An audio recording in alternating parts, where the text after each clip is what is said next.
day 2 of Climate Conversations at HLF 2026. The Stream Climate Conversations is put together by EkoGalaxy, which is a platform for climate education. We're the UNESCO Greening Education Partner, and we work with schools in India and Europe. The founders are Shreyas here and myself, Urvi. And essentially, it is our dream to try to participate in building a nature-rich future for ourselves, but as well as the rich and the life-sustaining biodiversity that we are so lucky to share our planet with. We're thrilled to welcome you to Climate Conversations, where we try to bring each year meaningful, nuanced, and enduring sessions to our audience. Before I introduce the speakers, EkoGalaxy begins each session with an acknowledgement. The land on which we gather once belonged to our city's rocks, trees, insects, birds, and countless other living beings that are indigenous to this land. We acknowledge this in the spirit of solidarity, humility, and a respect for our shared existence on the planet. All right, so the final session of day 2, and there are sessions tomorrow all through the day, so please do join us for that. But today's concluding session is a very important and a timely one. Human-dog dilemma, legal and ethical interpretations. It's a panel discussion in light of the ongoing Supreme Court case surrounding stray dogs in India. We bring together speakers with a very deep and enduring experience in the field and from different perspectives to think about our shared world and our shared cities. Please allow me a few minutes to introduce them before we invite them onto stage. It's with great pleasure I introduce to you my friend, Abodh Aras, who, like all the stray dogs he protects, also adopted a stray college student, me, nearly 20 years back, for which I'm very grateful. I'm not alone in thinking this. Abodh's popularity, the kind of love and respect that he has, is the stuff that legends are made of. He's the CEO of the very popular, the hugely successful and effective, the Welfare of Stray Dogs, a pioneering Mumbai-based NGO. With over 25 years of leadership, he's played a key role in transforming the city's approach towards the care and management of its street dog populations with compassion, dignity, and pride. That benefits not only stray dogs, but also those who live on the streets and form the backbones of our communities and cities. His book, My City, My Dogs, introduces children to the street dogs of Bombay. He was a recipient of the Rotary Club of Bombay's Social Service Award and the Free Press Journal's Angels of Mumbai Award. Rohit Chawla is a name to reckon with in the world of photography. An ace contemporary photographer, his solo exhibitions include Wanderlust, Tribute to Raj Ravi Verma, World of Wearable Art, Goa Style and the Inspired Frame, Artists Unboxed, The Quiet Portrait, Untangling the Politics of Hair, Banned Books, and the Havana exhibition in 2024. He conceptualized and photographed over 400 magazine covers, and his recent photographic work won India its first ever industry craft Gold Lion at Cannes, the Grand Prix at Spikes Asia, and the Grand Prix at the Abbeys. For those of you who may not know, Rohit's exhibition Rain Dogs is on display here at HLF in the passage behind the amphitheater. It is absolutely moving and profound, as is his book. There are no words to describe it, so I really do encourage you to experience that before you go home today. Dr. Vivek Mukherjee is the faculty at the very prestigious Nalsar University of Law and faculty coordinator of the Animal Law Center. He's contributed to an international study of the Harvard Law School on animal markets and zoonotic disease, and led partnerships with Yale, Barcelona, NYU, Tel Aviv, Lewis and Clark Law School, Kent Law School, and Cambridge Center for Animal Rights Law that have produced actionable insights. He's published extensively in peer-reviewed journals and popular national and international media, and has co-authored the book on privacy and religious freedom in India that is forthcoming. Dr. Vivek Mukherjee and Nalsar University have in no small way a part of this case that is currently in court, and for that we are greatly indebted. And finally, not the least, Anjali Lal Gupta has kindly agreed to moderate this discussion. Anjali Lal Gupta is an academic at the University of Hyderabad. She is an assistant professor at the University of Hyderabad and teaches journalism to the students of the Department of Communication. Before she took up teaching, Professor Gupta was a journalist for over 16 years with experience in television, digital media, and development communications. At CNBC TV 18 in Delhi, she held various positions, including correspondent and features producer for several years. She regularly contributes to newspapers and magazines, including The Wire, Tehelka, The Hindu, and The Times of India. Some of her areas of academic interest include journalist safety in India, women's empowerment, and animal rights. This is a hugely important and a timely session. Thank you all for being here. Thank you to the panelists. Please join me in inviting them to stage.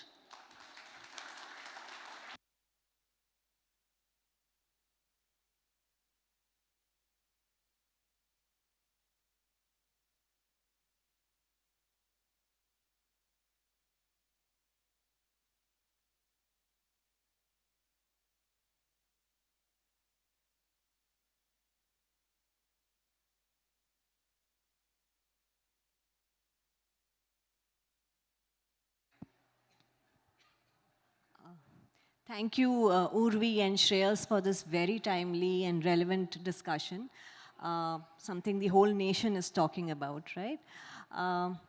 Thank you also to the panelists here for doing amazing work. Like Urvi mentioned, Mr. Abodh Aras, he runs the welfare of stray dogs in Bombay, looking after the issues that street dogs in Bombay deal with, and that's really commendable work, so thank you for that. Thank you to Dr. Vivek Mukherjee. It was really, really useful that Nalsar filed an impleadment application at the Supreme Court in the ongoing street dogs case, and also Nalsar happens to be one of the first running animal law centers in the country, right? So really important to have something like that in our country. And Mr. Rohit Chawla, such beautiful, lovely pictures. Showing dogs, street dogs, in a way that you know the mainstream media never shows. The pictures that we get to see in newspapers and digital news websites are that of snarling, ferocious, creatures, whereas here in your pictures, you've made them worthy of love and respect. So thank you for that. So talking about the human-dog dilemma, it was always human-dog relationship. It was always human-dog friendship. Interspecies connection is not a new phenomenon, right? Especially between the street dog, between the free-ranging dog and humans. I'm sure many of us are aware that Bhimbetka in Madhya Pradesh, the rock cave paintings there show humans with dogs, right? So how did this come to happen? That there is a suo motu case that in which the Supreme Court bench suggested in an interim order that all the dogs of the country inside public institutions be sent to shelters which do not exist, A. And also, I don't know if you're aware, at least 900 dogs were killed in Telangana in the last 1 month. Yeah, in the wake of these conversations and these judgments that are coming from the Supreme Court. So I'd come back to my panelists and ask, can you talk to us about the origin and interest in the work that you do with street dogs? Hi, can you hear me? Yeah, so basically, I mean, my journey was, I always tell people I did hotel management, I did an MBA, worked in the corporate sector, and went to the dogs. So, I mean, there are two reasons, I think one, as a child, I was brought up with dogs and more. I mean, you'll be shocked to know that I always had cats, never dogs. But the need of the hour that time, I'm saying pre-1994, was that dogs used to be killed in the most horrible manner by the municipalities. I remember a neighbor, elderly neighbor, who used to look after dogs in the neighborhood. Actually, once I went with him to rescue the dog from the killing pound. And that had a, that moved me. And then later, actually, when I started volunteering with the welfare of stray dogs, there's an incident where I found a puppy. The only thing I knew was put it in the hospital. Many days later, the hospital sent the puppy back home. And it was in a bad shape, dying, and it had, I think, caught something from the hospital. And then the only thing I could do is cry and talk to a vet, and the puppy didn't make it. And then I said that if I had a wound, I wouldn't get admitted to the hospital. It was not the hospital's fault. I shouldn't have put it. So I trained at a vet and started what is called an on-site first aid program. And that's how I, started with the welfare of stray dogs. And of course, we've come a long way where in Mumbai, it has been somewhat successful in controlling the street dog population. In the island city of Mumbai, about 75% of the dogs have already been sterilized. You know that, like she said earlier, dogs are pets of the underprivileged, the boot polish wala, the chai wala, the man on the street, the slum dweller, street dweller. They are the ones who give them names of Tommy, Kalu, Raju, Aishwarya, Salman, Shahrukh, And I think that is the beauty of the coexistence that we see, So I think all that, especially from the point of view that how a program could actually change and bring down the objectives of what were used for killing dogs to bringing down human rabies deaths, bringing down the population, and bringing down the incidences, that really helped shape, that one needs to see that happen. And, that's how I got into it.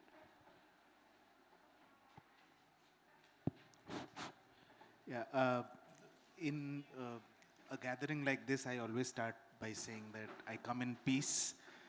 It's a very conflicted thing to talk about.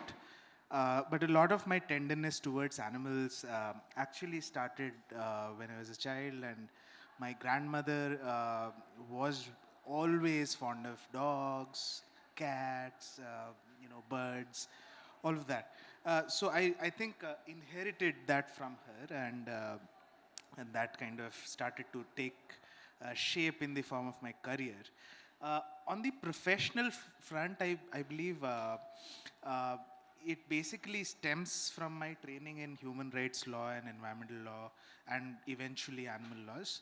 But I think what really drives me are the injustices that we see around us. One of the things that you just cannot overlook in a country like India is this huge income inequality that India, it's getting worse and worse.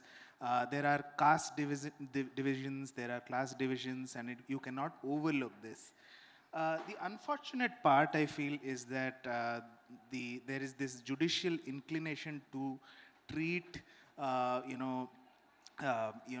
certain class of people, certain caste of people within a gated premise. And we saw this kind of a class tension in Gurgaon and Noida, where there were so many affluent residents of high rises, who engaged in conflict with domestic workers and security guards. In such a flashpoint, I feel that the gate becomes a symbol of a deeper pathology. And of course, these people would desire the labor of the poor, but wish to render their physical existence invisible. There is something to be said about, this class division between humans and class division between animals themselves, mostly dogs. There are those dogs who are really privileged, and then there are dogs who are absolutely, struggling. So I feel like this metropolitan class war and the logic of a dog-free institution, an IT park like this, or a university, all of these basically stem from one theoretical fallacy, which is the belief that one can create some kind of a sanitized, synthetic enclosure in a developing country like India if we are to become a developed nation in 2047. It's almost like, there is a Singapore inside and India outside. So that is what kind of stood out for me eventually as I kind of shaped my career. And I felt that I have to work with dogs. Of course, I do also work with a lot of, farmed animals and wild animals and different projects on those. But this is right there, right? It's right in front of you, so you cannot overlook it.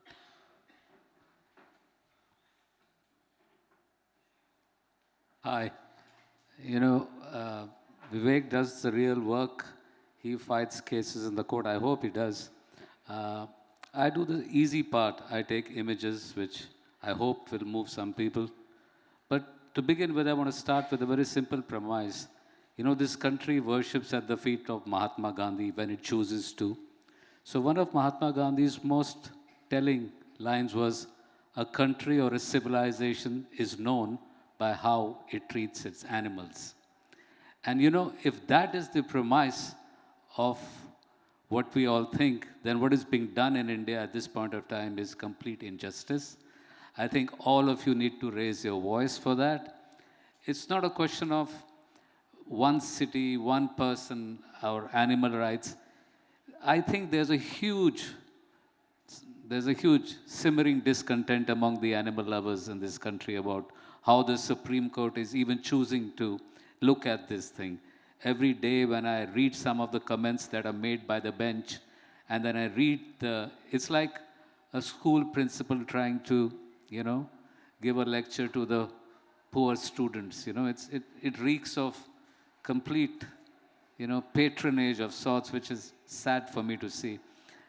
And coming from a country which talks about compassion and Hindus and Yudhishthira and his dog, where have we come to, And some of the points he makes about sanitized dogs versus non-sanitized dogs and indie dogs is particularly relevant. I think the young today, and I particularly say the young today, not my parents' generation, not me, are different than what we were. My parents' generation used to find Pomeranians the best dogs in the world. I grew up and I found a golden retriever to be my dog. But the minute I adopted some indies, I realized that I was in La La Land. The indie dogs are the smartest, the brightest, and the most wonderful dogs. And if any of you has the privilege, I would use the word privilege, of ever bringing an indie dog into your house, it will humanize you in more ways than you can imagine.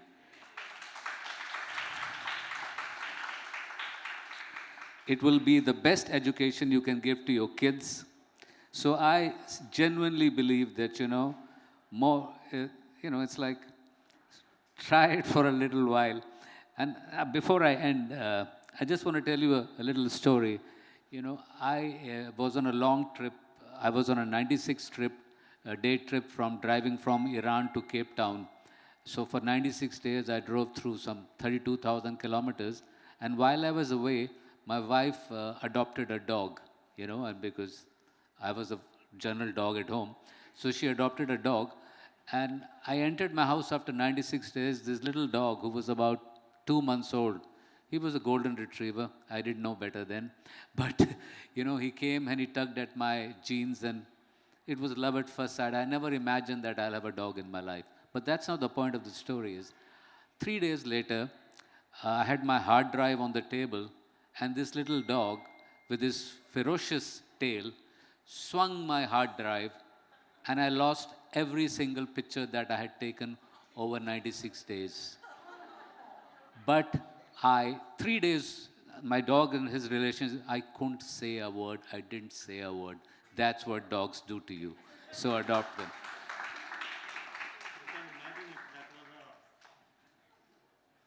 I can imagine if that was a human child, what you would have done.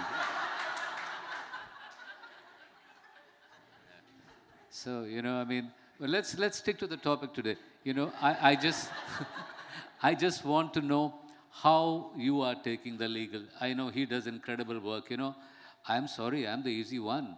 You know, he treats dogs. You know, some dogs with wounds and abscess and all kinds of things, and I can't even bear to look at some of those things. But it's not just him. There are a whole bunch of people in this country who are doing incredible work.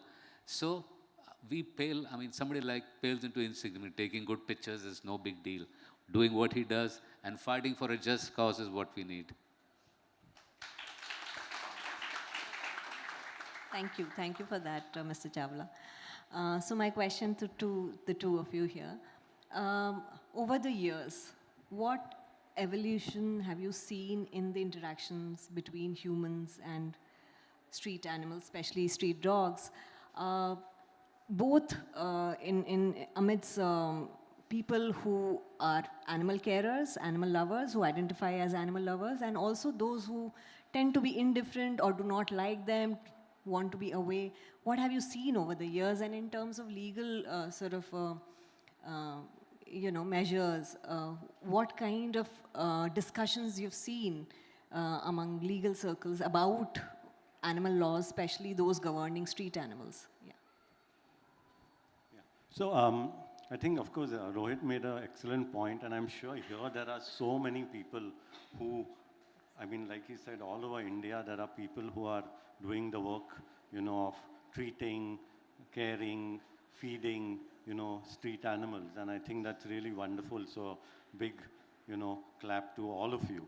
I think over what has happened, I mean, remember that in 1994 is when in Mumbai, street dog killing stopped.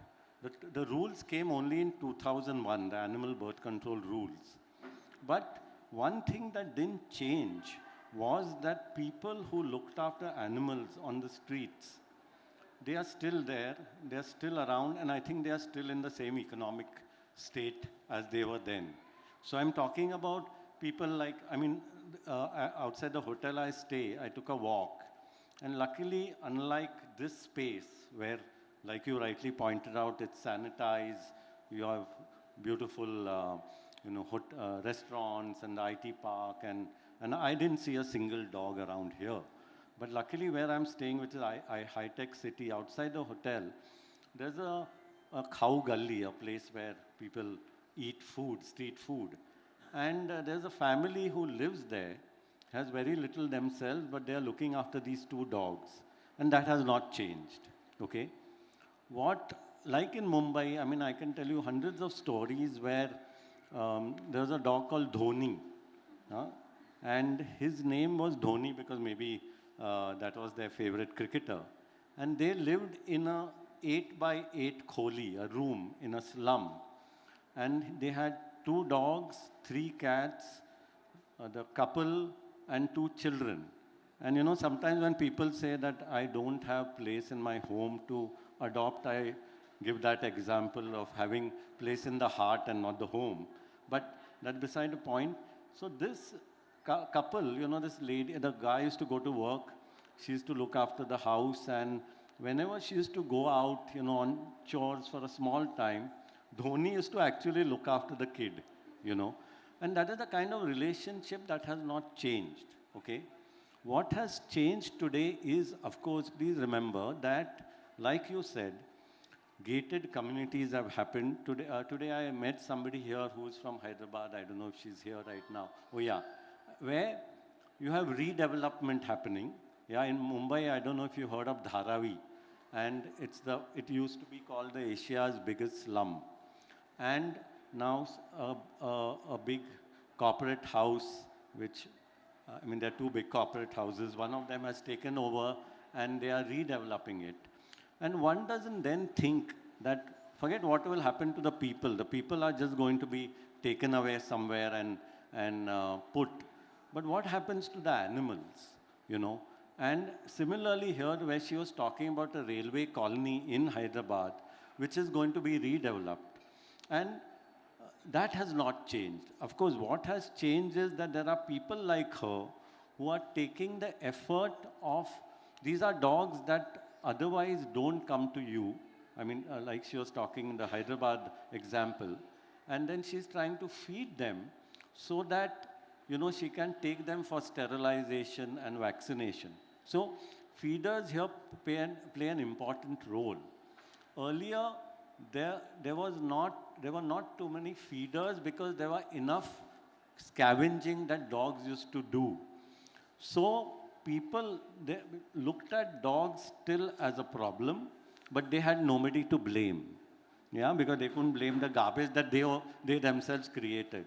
Now, though feeders play an important role, they have somebody to blame, and that's when, sadly, feeders are, castigated and attacked and so on. But they play an important role that NGOs like us can catch the dogs or vaccinate them because of these people. So I think that has changed. Food sources have diminished, and that's why feeders have come in. And I think because of course, where we have moved, and I think this is true for other, I mean, earlier Rohit, not you, Chakravarti, was talking about bats and the myths surrounding bats. So there's a lot of fear mongering that happens, I think, because, of course, social media has its pluses and minuses. And, and so that gets spread unnecessarily, and that has changed. Earlier, what you read was only in the newspapers, and now things are becoming viral, and maybe that also, adds to it. And I think lastly, we've also, have started, having a zero tolerance mindset. And I think it's not only for dogs. Like you said, that I think in where I stay, it needs to be sanitized. I do not want birds. I do not want, somebody was complaining about bats. Somebody is complaining about pigeons in Mumbai. Somebody will complain about crows.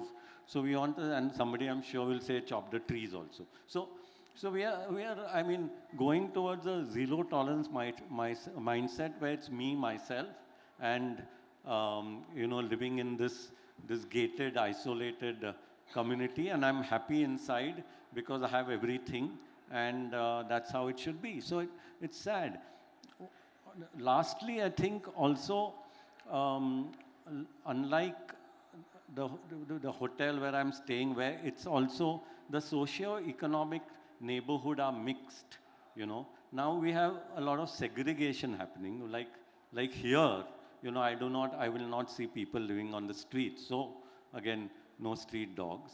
But in other places where there's a mix, socio-economic, people living in a mixed socio-economic background, you will have people they are much more tolerant. I mean, I'm digressing, but just to make one point, during COVID, I remember that was the only time NGOs had to step in and start feeding animals because people who looked after them either went back to their villages or everything was closed. The thela walas were closed, the restaurants were closed, and so on. And I remember that call I got, and this guy said, he was a chai wala. We used to look after his dogs for years. And till then, he has never said, why are you doing it for the dogs? Why not us? Because they know, whatever little they have, they will share it with the animal. And that the first time he said, I have not eaten for 3 days. And that's when also that hit me, and of course we started helping him and, and people.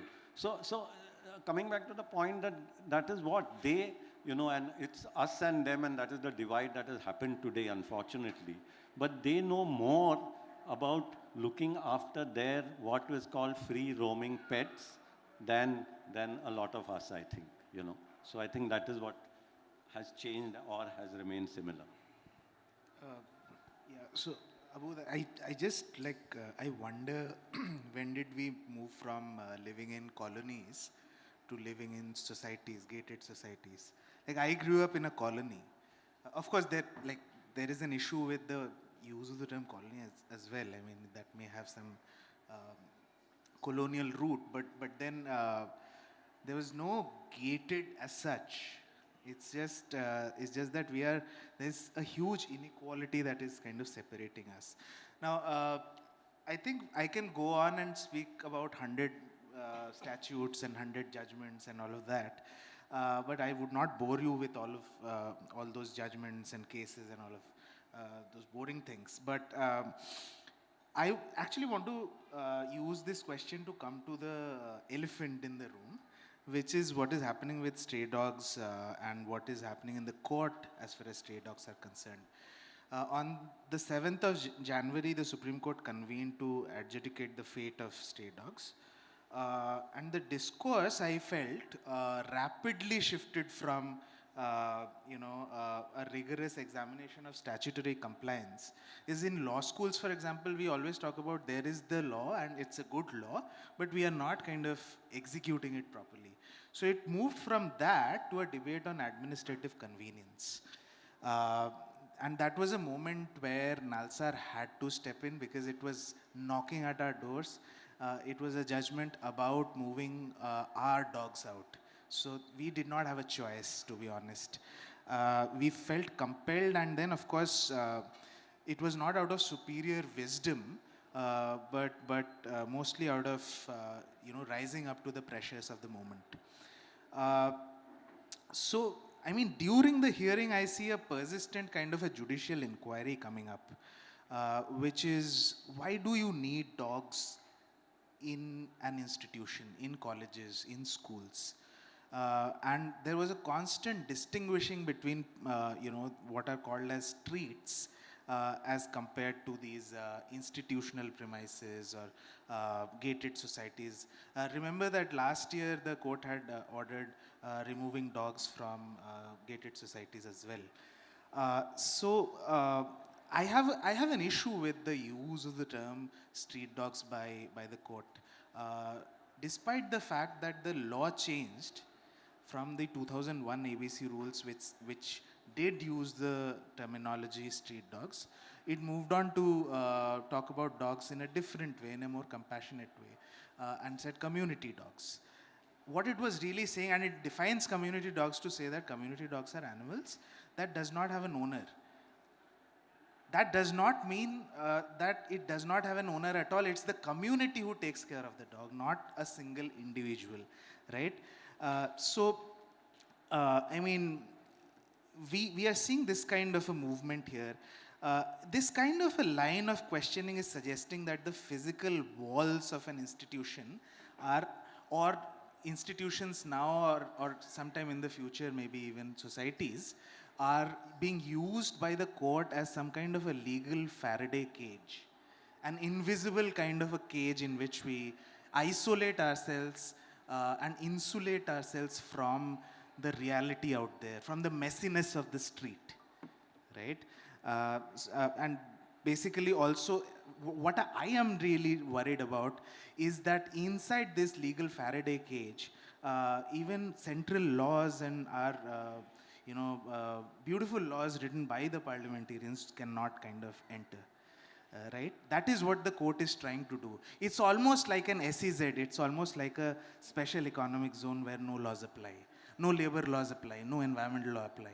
Right? That's really scary. That's a really scary thought to sleep with. Right? So by implying that the ABC rules stop at the gate of a university or a hospital, the court is basically flirting with a very, very dangerous novelty.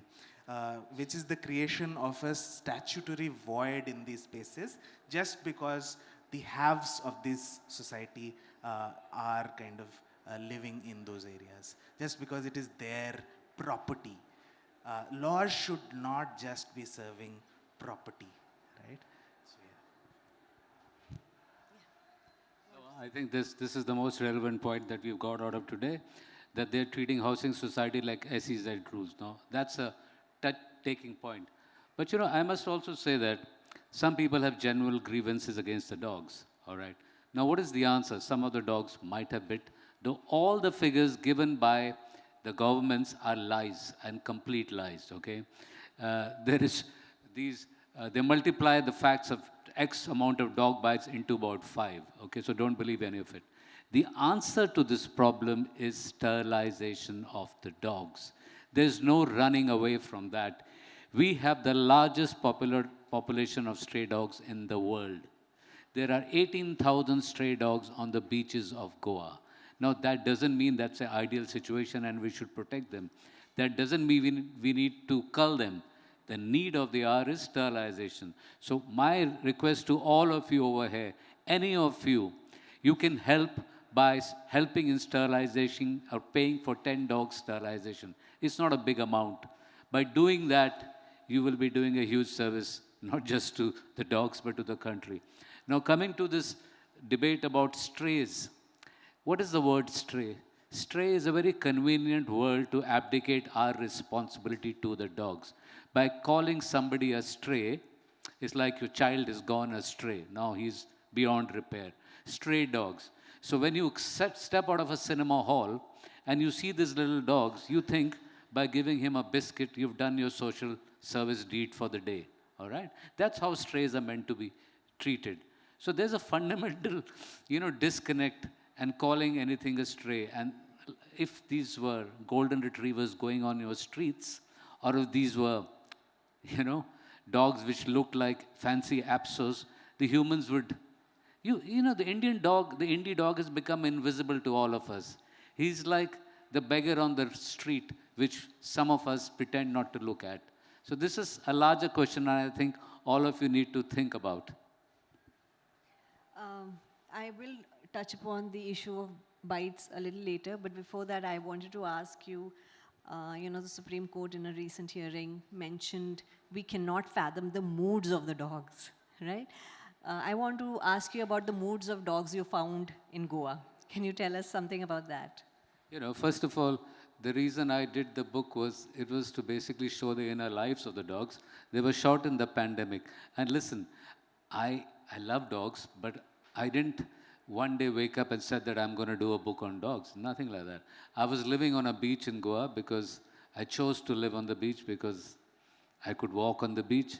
So I started doing these pictures, and before I knew, I was shooting dogs everywhere in the world. So much so that I had 10,000 images of dogs in my camera.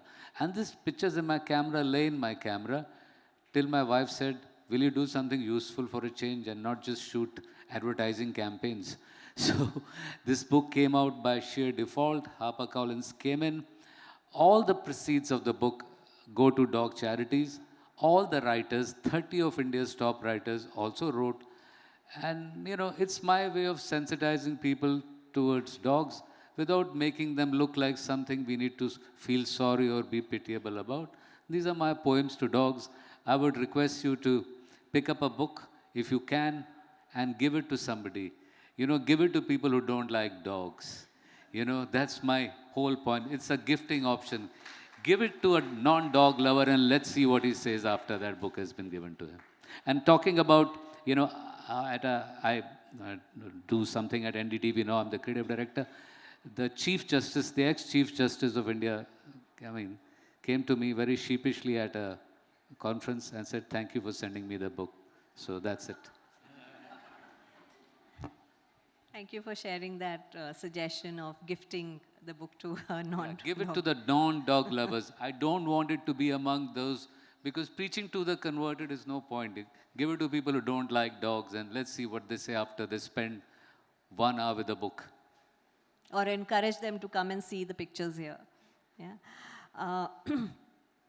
So I wanted to talk to you about the image that the Indian street dog has come to acquire. How has it become this low-hanging fruit that can be blamed for so many issues that our country has, right? Healthcare is abysmal. Public safety has come to mean that dogs are biting, and that's detrimental to public safety, not looking at, very conveniently glossing over the other kinds of public safety issues that exist, right? That women face, children face. When and how did we start looking at dogs? And I would say mainstream media should be held accountable also, looking at them as a menace. When did we start, using these words, menace, problem, where is this fear mongering coming from? We were, so many lawyers in the hearings have been saying ours is a land that is famous for coexistence. Why did we start looking at these street animals, especially street dogs, as a menace? Yeah, I mean, like I said earlier, I think, as a society, I answered this question in a small way. But I think in the long run, tolerance has gone down, I think for everything. Look around, what we are facing. And maybe that is what it boils down to. I don't know, in urban, see, it's like, how did dogs evolve? Okay, always in villages, and I met a gentleman who was talking about how he looked after dogs in his village, and he moved to the city, and those dogs moved. But us wanting these clinical, cities where, we will still generate the mess, but we let somebody else clean it for us. And we don't want, animals or street animals roaming free. The narrative, if you have seen, has changed now, wherein earlier in the press, I remember from the 90s to about 2000, it used to be kill them, kill them, kill them. Now the narrative has changed to not killing them, but put them in shelters, not realizing that is akin to killing. I don't want to, I'm sure here most of you, I'm preaching to the choir, but killing that we inherited from the British. And any Parsis in the room? No. Oh, no, good, two. Can you imagine, imagine having Parsis in this room, at least two, otherwise I would have thought, because they are also a community that is dying. But in Mumbai,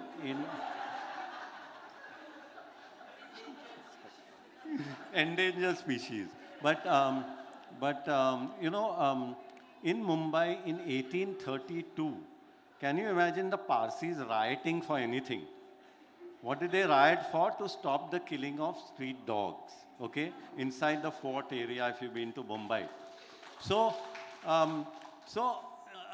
we historically, inherited killing from the late 17th century. I'm going to do a workshop tomorrow. But if you look at the report in pre the 1960 Prevention of Cruelty to Animals Act, there was a committee set, in a 1957 report, horrendous, interactions of people, examples of how dogs are being killed in the whole country. Yeah. So, so coming from there, in 1994, where killing had not brought down rabies or the street dog population, yeah, because of the same vacuum theory and so on, there we have moved to a narrative today saying that fine, we are not killing the dogs, but we are putting them into shelters that don't exist, and however great a shelter would be, it will be akin to killing a dog. So I think what people's perspectives are that at least maar nahi rahe na, unko we are letting them live and putting them into a shelter which is the same. So I think that is the narrative that, see, now today nobody in the courts also are saying nahi, wo to shelter mein jayenge and that's fine, So I think that is the kind of narrative that is being, put out. Yeah, this country can't look after its old people. It can't look after, so it's going to look after dogs. Get real. There's corruption in every aspect of our public life. So the money will go to the shelters. Somebody will make up money, making money out of that. Do you know where it ends? Has this country been able to do anything humane for any animal? Please.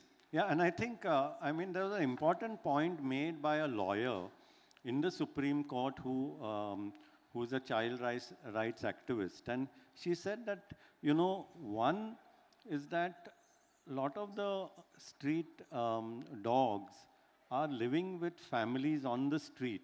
You and I are privileged to live in a flat, apartment, and so on, bungalow maybe. But they are on the street. You and I want to keep a pet, and so yours is living in your house. They also want to keep a pet for the same reasons of companionship, love, security. And the security is much more because the dog is actually ensuring that the children are safe. And that's what she questioned, saying that these children on the street and there are no shelters for them, and you're making, you know, shelters for dogs, you know. So I think that was a valid point made to the Supreme You're Court. referring to Polomi Pavni Yes, Shukla's yes, arguments, and yes. I remember that line that she used, that you cannot let children without, you cannot make a decision at the cost of children without homes for the sake of children who are living inside homes. And she meant that street dogs as companions to street children offer them safety and companionship, yeah.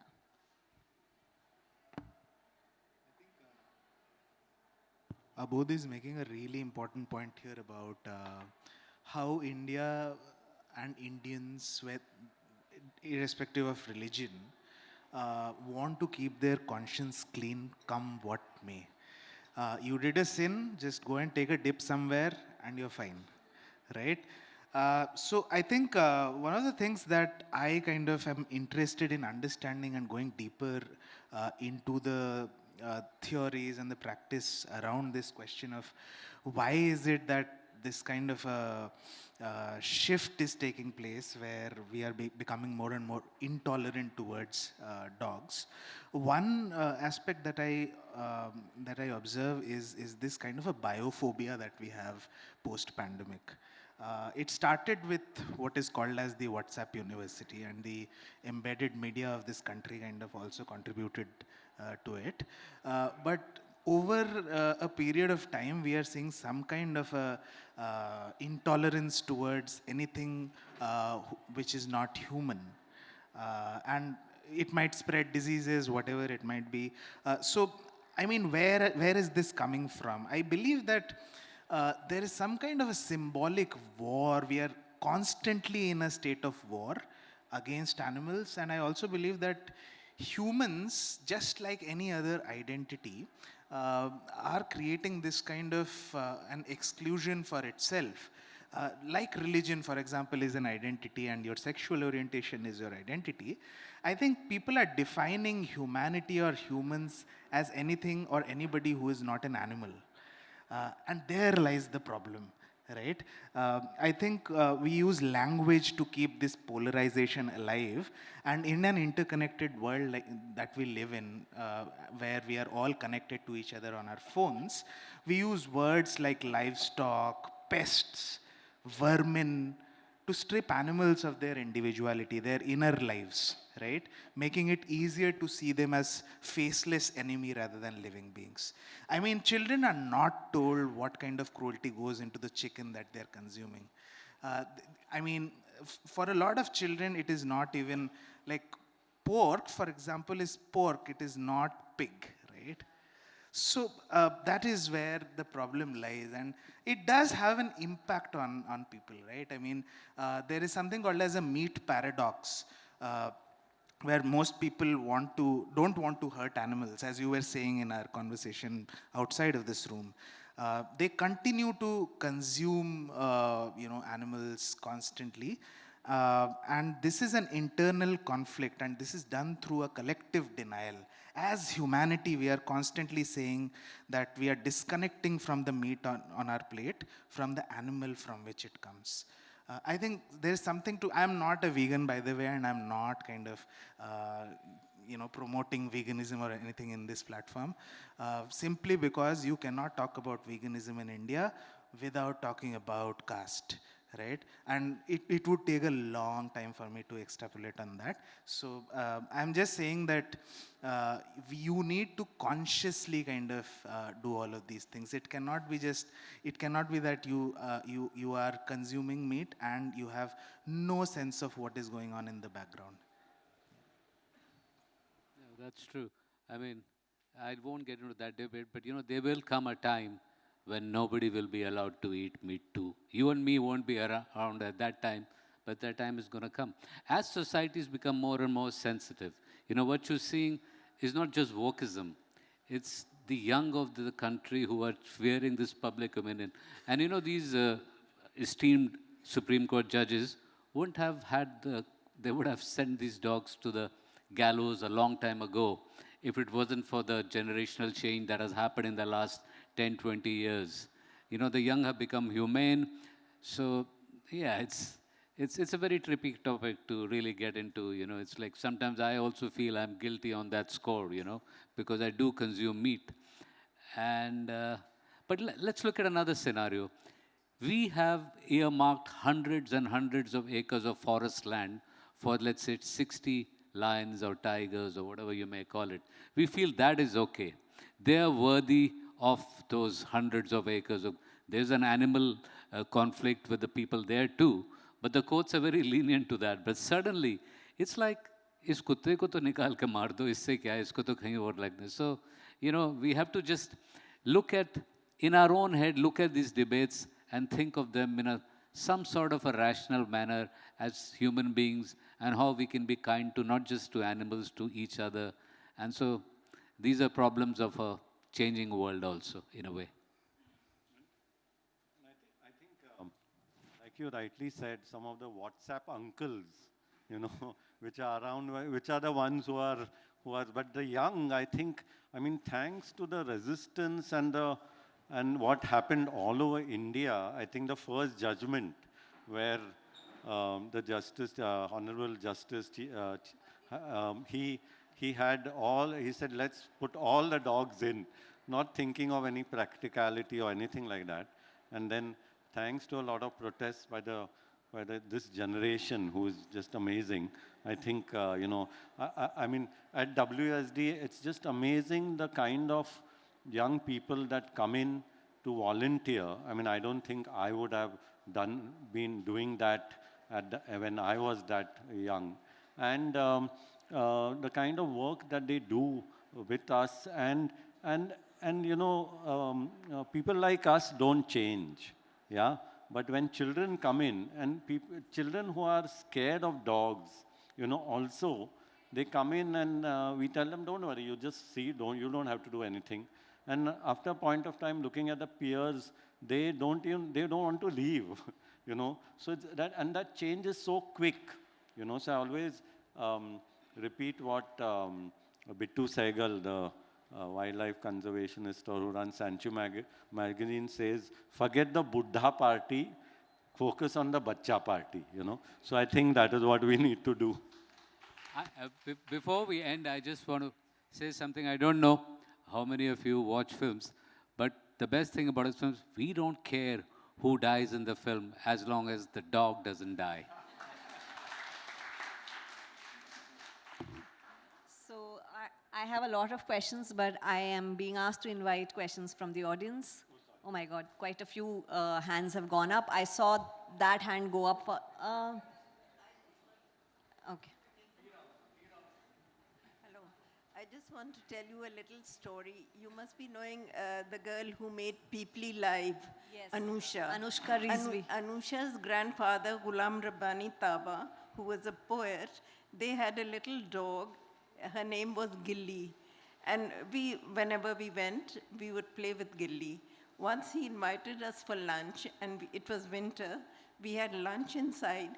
And when we came out, Mrs. Taba sat on her takhat and opened her pandan to have a pan, and she made, and Gilli did koo. She said, "Arey, tu bhi pan khayegi?" And she made a little pan and gave it to Gilli, and Gilli was chewing away. It was such a sweet moment. That's an incredible story. That's an incredible thing. And only a family like that would do that, अरे तभी वो कहते हैं ना वो आदाब और वो जो है ना. And our little Apso at home, he used to play kooky with my husband. My husband would hide behind the curtain and call out, and he was so stupid. He would go behind every curtain. So in the social media, what you see is after food, the most Instagram reels are about dogs. So, I mean, like, and cats, so it's a good thing. But this Peoply Live image is sort of in my head now. All of you, did you see Peoply Live, any of you? It's an incredible film. So it's also a parody of the media that we live in now. I'm part of the media, so I've seen it all around. This is what, it's become much worse when Peoply was made about 10, 12, 15 years ago. We are in a country in a permanent decline, and somebody would like to believe we are not. So, okay. Mr. Chawla, hi. So, twice you were belittling yourself, I'm just taking pictures. But I think it's very important to show those pictures because you're showing dogs in the landscape, which is part of our landscape. It's something we share. It's not something we own. So it's a beautiful picture of coexistence. So I just wanted to share that. That's what I told him. He said, you do all the work. I said, no. Yeah. Somebody Yeah, to showcase it. Yeah, exactly. So. I think I don't like the idea of poverty porn. A lot of photographers have made their livelihoods and their careers in the West by doing poverty porn, showing the poor and the disadvantaged. And the West, thinks it's kind of quaint. So I didn't want to fall into the trap when it comes to dogs, Yeah.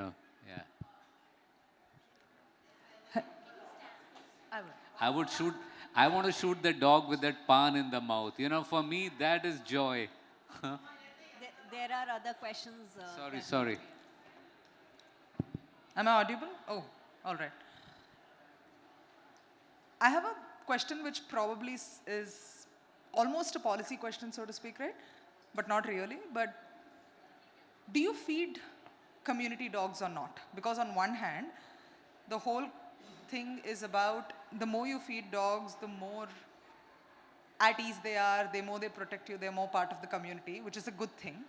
But on the other hand, considering that a lot of dogs aren't sterilized, and considering how they go on to reproduce, one argument I have heard from animal rights activists is, this is not the right way you'd go about doing it. Not saying you let the dogs starve, but don't feed them. But on the other hand, if you go the other extreme and don't feed them at all, what happens is, and this is where a lot of the anger against community dogs comes up, right? When they're deprived of food, they're starving, they end up attacking people. And we aren't talking dog bites here. There have been 3-year-olds, 8-year-olds, 4-year-olds who have died because of dog bites. Now, I love dogs. I don't want to pin the blame on them. But this seems like one of those situations where you damned if you do, damned if you don't. So what on earth is one supposed to do as somebody who's just a resident who likes animals? Yeah. So I'd like to answer to a question is, there are a lot of people who are thieves, they're rapists, they murder. Now, should we murder all the people? What is your question really?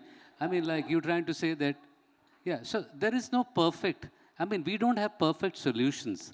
But the question is, the solution is sterilization. We are not recommending that the dogs should multiply and they should be on the streets. No, it's a problem that we have that exists in this country, okay? So need to solve it in a humane way. That's my limited point. You want all the feeders to now suddenly disappear and go into their houses and not feed the dogs because some dogs bite?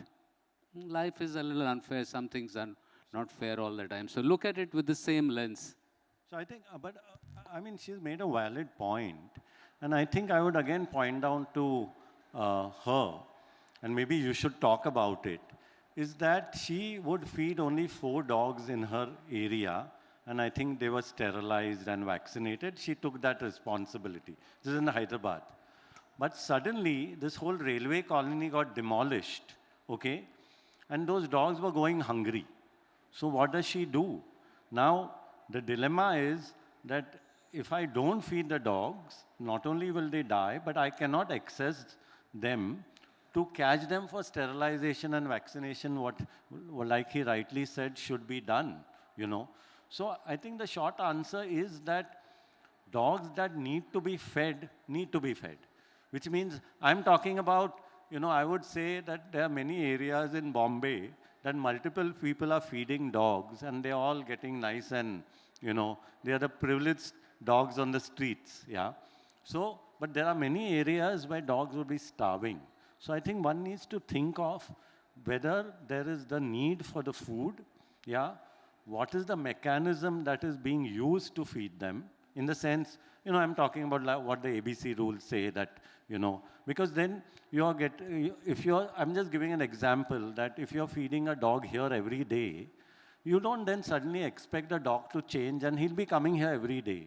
Yeah, but then you're making him or her more visible that other people who may not want that, but feed him or her in a space where, of course, in its territory. Yeah, so that is one, and that's what she's doing, which will make sterilization, vaccination, accessing easier, which will fulfill the objective of bringing the population down, bringing rabies down, and bringing the complaints that are associated with dogs down, So I think that is the main thing. So in the interest of time, I think I'll give you a very quick response and a legal response. There are no illegal responses, but in the 2001 ABC rules, they said stray dogs, and there were no provisions for feeding at all.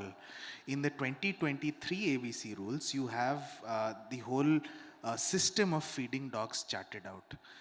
So something must have happened in all these years. I mean, the world of animal welfare and animal rights activists is divided on this. There are really, really good and important NGOs who are saying don't feed dogs because they can basically,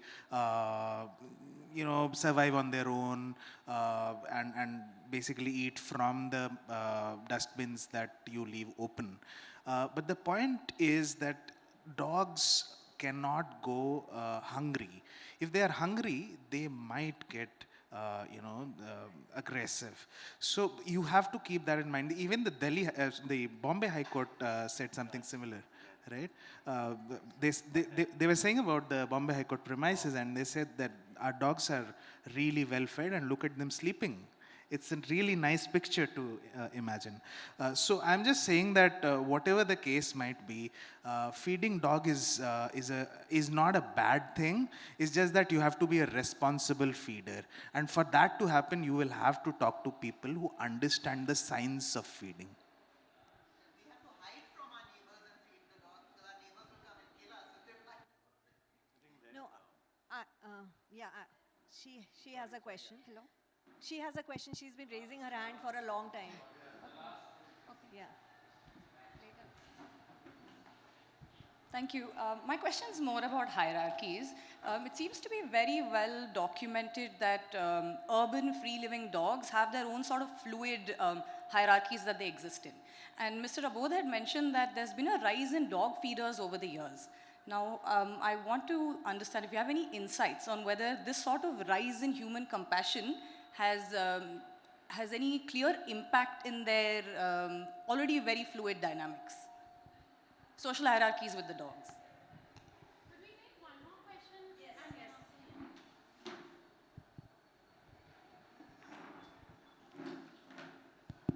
So when I was in college, me and my friend roaming around, then so one dog came nearby. Then my friend went far away. So I asked, are you afraid of dogs or something? Then she said, Muslims aren't allowed to touch dogs. If they touch by mistakenly, then they need to do bath for 7 times roughly, I guess. So there are still some people in Kerala still following this rule. What's your opinion on this? And we'll just take one more and then...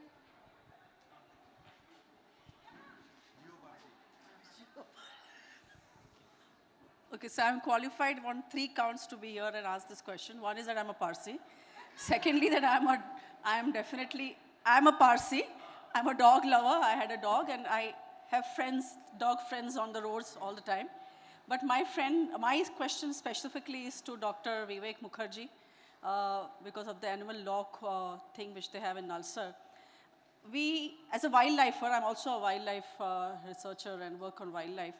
We have a huge issue with feral dog problems and affecting wildlife. So what is your take on that? That comes from We were anticipating this question. The first question about, I didn't say that, I did say that dog feeders, there are more people that feed dogs now, but that is because of the reasoning of garbage going down, food availability going down, and that is why, so I don't know if the compassionate quotient has gone up, but I think I think people were as compassionate before, yeah, but now intervention is required, and that's why it is there. The second question about, I think, religion, yeah. I firmly believe that in Mumbai, what I have seen is that the middle class, irrespective of the religion, is anti anything. We keep complaining. So we're complaining, we make the garbage, we complain on the garbage, we don't give money to clear the garbage. We complain about dogs, we complain about potholes, we complain about X, Y, Z. So whether it's a Hindu neighborhood middle class, a Christian neighborhood middle class, or a Muslim neighborhood middle class. I'll give you an example because you said Muslim. There's a huge colony of chawls, you know, in Mumbai. Chawls are settlements where there are like 2 rooms only in a house, and there's a common toilet. Yeah, these were meant for people who came from outside the city as laborers, and they left their families behind and they came and stayed. So there were there's this area called BDD, Chawls in Worli in Mumbai, and there were about 15, 20 buildings. And once I got a call saying there's a dog that has a maggot wound.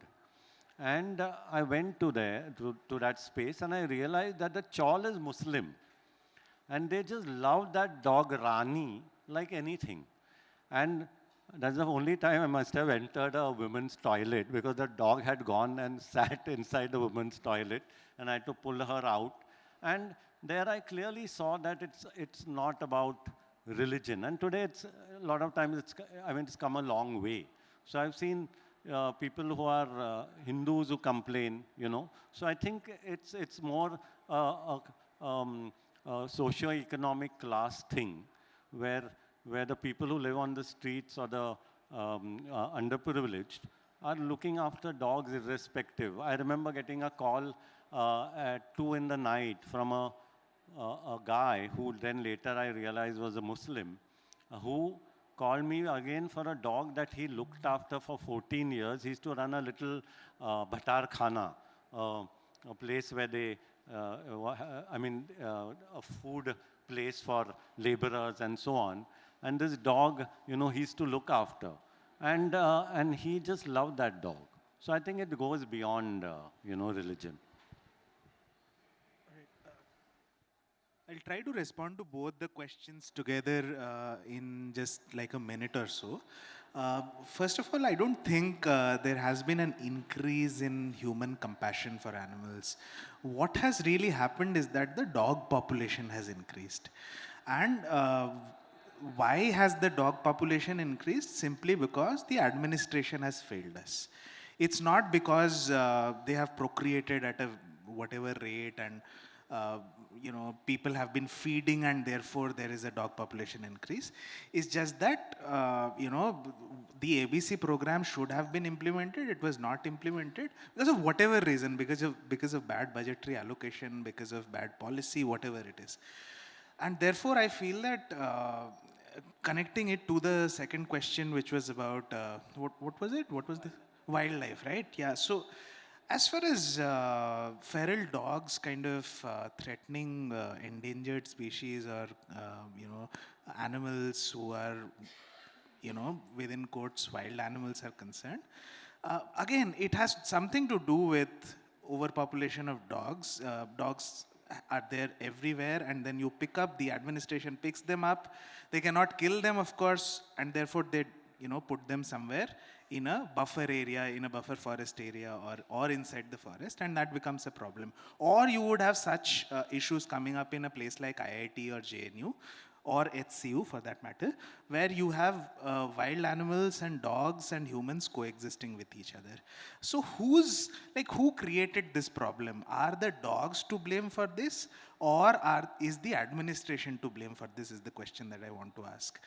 And as far as the hierarchy of laws is concerned, you must understand that both the Prevention of Cruelty to Animals Act and the Wildlife Act are at an equal footing at some level, because both are ecological laws. And you cannot conflate, these ecological laws with other laws like nuisance-related laws or property laws that protect your gated society, simply because you cannot, right? I mean, these are different kinds of laws, and you will have to treat it differently. So, I mean, there is something to be said about how we kind of blame the dogs for all kinds of, failures on our part.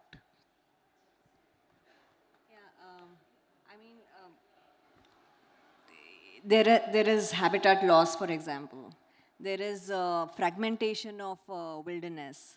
So those issues are also there. Big businesses encroaching upon forest land to build their factories. I mean, we are seeing what is about to happen in the Great Nicobar Islands. Those are much, much bigger challenges than picking on the low-hanging fruit like street dogs. How are these wild animals coming into contact with free-ranging dogs? Because humans have gone into those areas, human settlements have gone there. And indeed, if ABC is conducted in an efficient manner, population of street dogs would come down.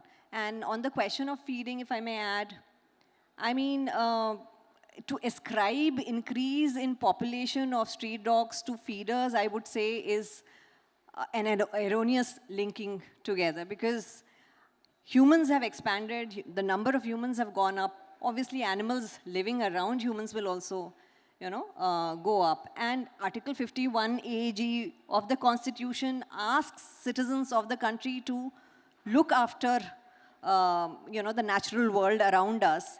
And that doesn't only mean animal lovers. That means everybody, which means everybody, whether they are dog lovers or not, can ask municipal authorities to come and sterilize the dogs, in a humane manner.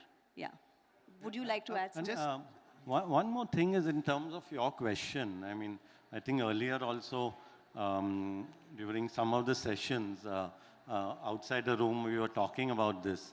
And in terms of the wildlife-dog conflict, it's very important to understand that is one question I've asked wildlife conservationists, that what is the percentage of the wildlife that is being, the percentage that is attributed to feral dogs or street dogs, because of which they are dying, to other reasons. And there are many, in different parts of the city. The second is, yes, we should look at solutions. So nobody is saying, I don't think any animal welfare person would say that this should continue. But let us look at solutions that are implementable and that are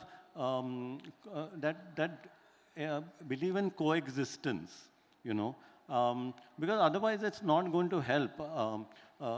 The extreme solution of saying, chalo, let's kill all the dogs is not going to work, because other dogs are going to come in. They are there because of a reason, habitat displacement, and so on, garbage management issues, and so on. So I think wildlife conservationists and animal welfare people who both mean well for their constituencies. And unfortunately, animal welfare people, I don't think, want any animal to be gotten rid of, should sit and look at what are the best solutions in different parts of the country, and there's not one solution. One will need to look at what is good for Ladakh, what is good for, say, the Great Indian Bustard, what is good for the olive lily turtles, and then implement that. Just as a side note, just 20 seconds, this is very important. I had to say this, we have to stop saying dog lovers. Because when you say dog lovers, you are basically putting the neutral person, and I'm sure there are so many neutral people out here, on the spot to choose either between dog lovers or dog haters. I think a better word to use would be dog carers or caregivers, so that we are not put in a spot.